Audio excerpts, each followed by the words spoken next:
भारत को बर्बाद करने के लिए, भारत की डेमोग्राफी को बदलने के लिए बहुत बड़े बड़े षड्यंत्र हो रहे हैं। जो सबसे बड़ा षड्यंत्र हो रहा है कि भारत में विदेशी पंथ के प्रार्थना स्थलों की संख्या बढ़ाई जा रही है। बड़े प्लान्ड वे में जो फॉरेन रिलीजन है, जो विदेशी मजहब है, जो विदेशी रिलीजन है, वो अपनी संख्या बढ़ा रहे हैं। और उसका उद्देश्य क्या है कि अगली जनगणना जब हो तो उसमें मंदिरों से ज्यादा संख्या मस्जिदों की हो जाए। आज की डेट में सब कुछ ऊपर सैटेलाइट से देखा जा सकता है। हम बार बार कहें हिंदुस्तान हिंदू राष्ट्र है, हिंदुस्तान हिंदू राष्ट्र है, लेकिन जब यूएन की तरफ से कहा जाएगा एक बार जरा भारत के किसी एरिया में देखो भाई, पर्टिकुलर इस कोल्हापुर में या पर्टिकुलर इस एरिया में कितने मंदिर हैं और कितने मस्जिद, पता चला मंदिर की संख्या से ज्यादा तो आपकी मस्जिद हो गई, मंदिर की संख्या से ज्यादा तो आपके चर्च हो गए। फिर आप कहते रहिए भाई हिंदुस्तान हिंदू राष्ट्र है। धार्मिक स्थलों की संख्या गिनी जाती है। जब जनगणना होती है केवल लोगों की संख्या नहीं गिनी जाती, बल्कि गांव में कुओं की संख्या गिनी जाती है, गांव में मंदिर की संख्या गिनी जाती है, गांव में मस्जिद की संख्या गिनी जाती है, गांव में चर्च की संख्या गिनी जाती है, स्कूलों की संख्या गिनी जाती है। यह भी गिना जाता है कि कितने मदरसे हैं और कितने यहां पे मिशनरी स्कूल हैं और कितने गुरुकुल हैं।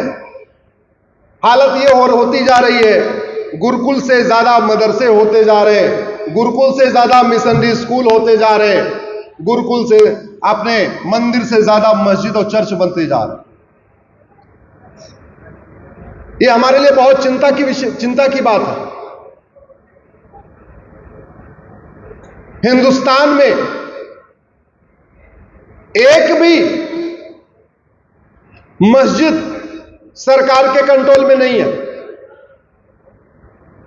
एक भी चर्च सरकार के कंट्रोल में नहीं है, और 4 लाख मठ मंदिर सरकार के कंट्रोल में है। 4 लाख। मस्जिद से सरकार 1 रुपए नहीं लेती, चर्च से सरकार 1 रुपए नहीं लेती, लेकिन मठ मंदिरों की लगभग 1 लाख करोड़ रुपए की प्रॉपर्टी पे सरकार का कब्जा है। चर्च और मस्जिद को कंट्रोल करने के लिए भारत के किसी एक भी राज्य में कानून नहीं है, और मठ मंदिरों को कंट्रोल करने के लिए भारत के 18 राज्यों में कानून बने हुए हैं। चर्च और मस्जिद कंट्रोल करने के लिए एक भी कानून नहीं है, और मठ और मंदिर कंट्रोल करने के लिए 35 कानून चल रहे हैं। इन 35 कानूनों को हमने सुप्रीम कोर्ट में चैलेंज किया हुआ है, मामला कोर्ट में चल रहा है, लेकिन हमारी लड़ाई तो सुप्रीम कोर्ट में चलती रहेगी। मैं आप लोगों से हाथ जोड़ के निवेदन कर रहा हूं, इन विषयों पे आप लोग बोलना शुरू करिए। आप जमीन पे जुड़े हुए हैं, आप ज्यादा से ज्यादा लोगों से मिलते हैं, हम तो बहुत कम लोगों से मिल पाते हैं। हमारी एक व्यस्तता है, हम सुप्रीम कोर्ट में रहते हैं, फिर बाहर आ जाते हैं, फिर सुप्रीम कोर्ट चले जाते हैं। इस विषय को बढ़ाना चाहिए, और बढ़ाने का तरीका यह है, आप लोग सोशल मीडिया का उपयोग करिए। आप लोग व्हाट्सएप तो उपयोग करते हैं, लेकिन फेसबुक उपयोग नहीं करते। आप में से कितने लोग फेसबुक उपयोग करते हैं? जरा हाथ उठाएं। महाराज जी, आप करते हैं? आप अपने फेसबुक पे 5000 लोगों को जोड़िए। फेसबुक पे आप 5000 लोगों को जोड़ सकते हैं। तो जब आप सबके फेसबुक पे 5-5 हजार लोग होते चले जाएंगे, तो हमारा किसान भी जुड़ जाएगा, हमारा मजदूर भी जुड़ जाएगा, ऑटो चलाने वाला भी जुड़ जाएगा, रिक्शा चलाने वाला भी जुड़ जाएगा। मैंने फेसबुक का नाम इसलिए लिया क्योंकि ट्विटर भारत में 5 करोड़ लोग यूज करते हैं, और फेसबुक भारत में 50 करोड़ लोग यूज करते हैं। 50 करोड़ का मतलब लगभग 1/3 भारत फेसबुक पे है। लेकिन फेसबुक पे जो लोग हैं उनको सही जानकारी नहीं मिल पा रही है। तो जो सही बात हो फेसबुक पे लिखिए, कई बार अपना वीडियो बना के वहां डालिए, कई बार आपके पास व्हाट्सएप पे कोई वीडियो आता है उसको डाल दीजिए। आपके अगर व्हाट्सएप पे एक वीडियो आया, आप ज्यादा फॉरवर्ड करेंगे, 10 लोगों को कर देंगे, लेकिन अगर आपके फेसबुक पे 5000 लोग हैं तो जो वीडियो आपके व्हाट्सएप पे आया आप उसको फेसबुक पे डालेंगे तो उसको 5000 लोग पढ़ेंगे। जानकारी बढ़ाना इसलिए बहुत जरूरी है। कायदे से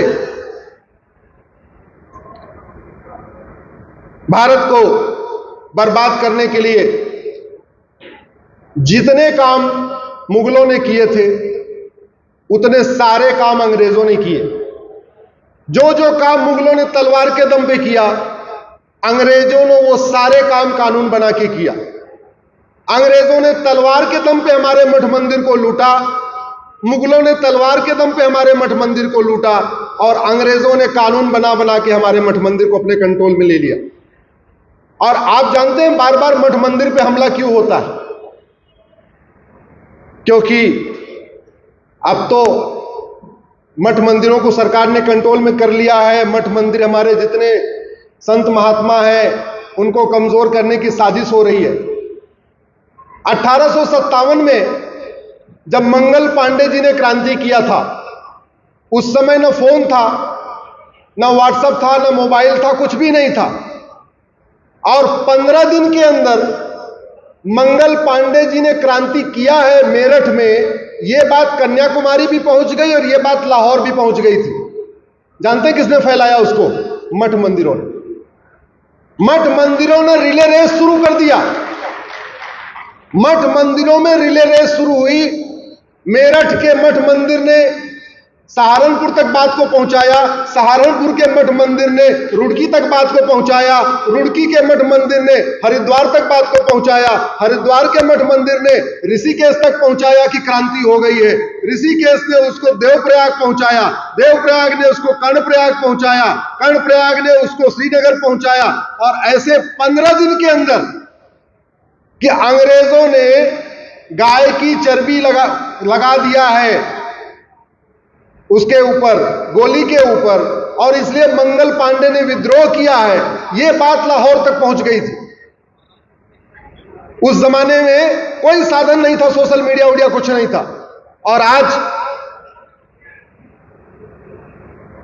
लगभग 25 लाख से ज्यादा मांसाहारी लड्डू बिक गया तिरुपति में। 25 लाख पैकेट से ज्यादा। तिरुपति में एक दिन में 15,000 किलो घी लगता है। 15,000 किलो से घी से 50,000 किलो लड्डू बनता है। 50,000 किलो लड्डू से लगभग 3 लाख पैकेट लड्डू बनता है। एक दिन में 3 लाख पैकेट, एक महीने तक यह पूरा कारोबार चला, यानी 1.5 करोड़ पैकेट बिक गए मांसाहारी लड्डू। 1.5 करोड़ पैकेटों में या तो सूअर की चर्बी थी या तो गाय की चर्बी थी। और पूरे देश में शांति है, कहीं कुछ नहीं हुआ। अगर मस्जिद की सेवैया में सूअर की चर्बी होती, मस्जिद में जो हलवा बंटता है उसमें सूअर की चर्बी रही होती, आज भारत में शांति होती क्या? जोर से बोलिए, आज शांति होती क्या? नहीं। इसीलिए मैं भारत के नेताओं से कहता हूं, माननीय सुप्रीम कोर्ट के जजों से कहता हूं, भारत के सभी नीति निर्माताओं से कहता हूं, भारत में शांति है क्योंकि भारत में हिंदू बहुसंख्यक है। जब तक हिंदू है बहुसंख्यक तब तक भारत में शांति है। जब तक भारत में हिंदू बहुसंख्यक है तब तक भारत में संविधान है। जब तक भारत में हिंदू बहुसंख्यक है तब तक भारत में लोकतंत्र है।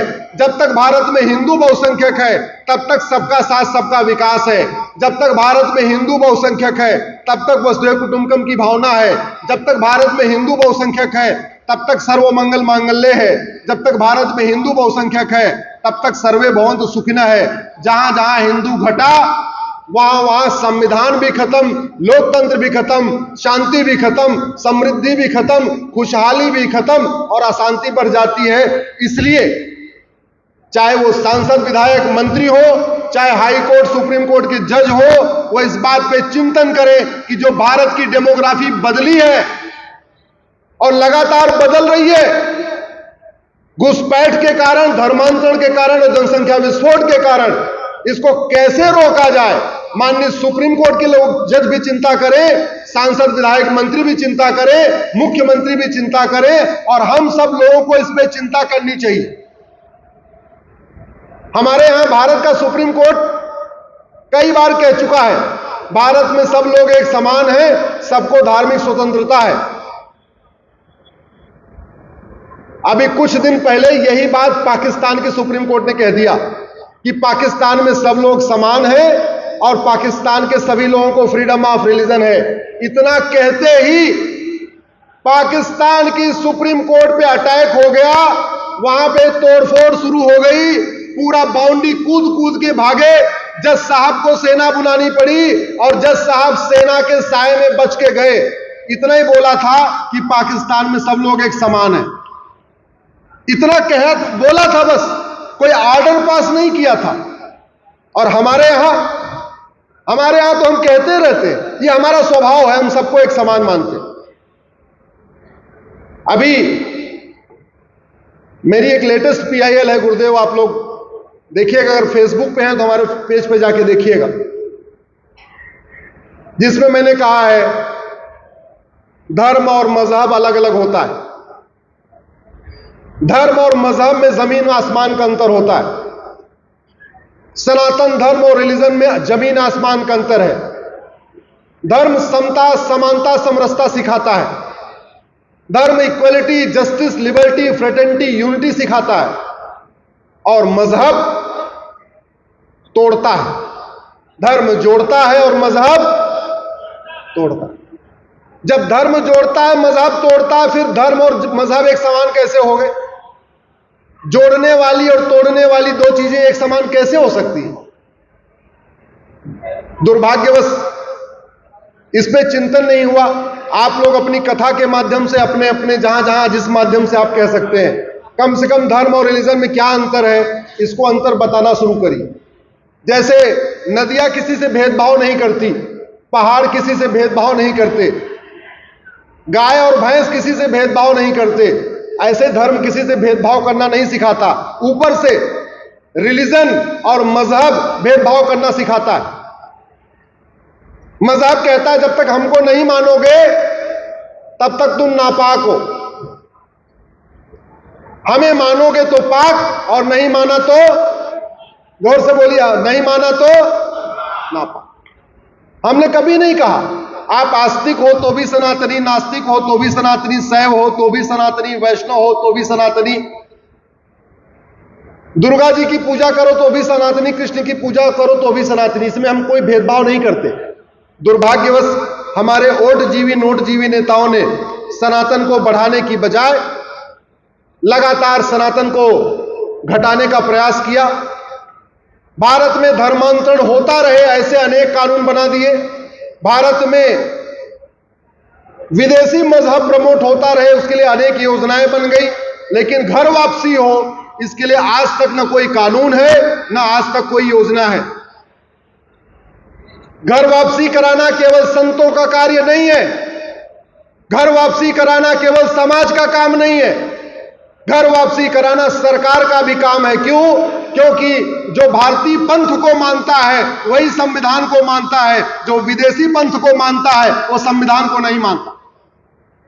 तो हम चाहते हैं सनातन मजबूत हो, हम चाहते हैं संविधान मजबूत हो, तो उसके लिए घर वापसी करानी पड़ेगी। और घर वापसी कैसे हो, इसके लिए हम सबको ड्यूटी करनी पड़ेगी।